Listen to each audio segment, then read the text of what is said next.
Welcome to the Banker Lamp. Please enjoy the video. In this video, I will explain how to make bread floss.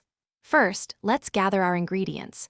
You'll need 250 grams of strong bread flour, 5 grams of salt, 150 milliliters of warm water, and 3 grams of instant yeast.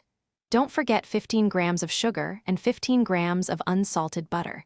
Having everything ready makes the process smooth and enjoyable. Let's get baking. Now, let's get our hands a little messy. In a large bowl, combine your dry ingredients, then gradually add the warm water and yeast mixture. Mix until a shaggy dough forms. Turn it out onto a clean surface and knead for about 10 minutes until it's smooth and elastic. Finally, work in the softened butter, kneading for another 5 minutes until fully incorporated. This step is crucial for a great texture. After kneading, it's time for the first proof. Place your dough in a lightly oiled bowl, cover it, and let it rise in a warm spot for 60 to 90 minutes, or until it has doubled in size. Once risen, gently punch down the dough and divide it into 8 equal pieces.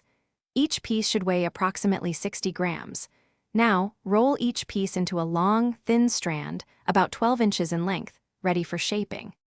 Finally, the moment we've been waiting for. Arrange your shaped bread floss strands on a baking sheet, leaving some space between them. Let them proof for another 30 minutes. Preheat your oven to 375 degrees Fahrenheit.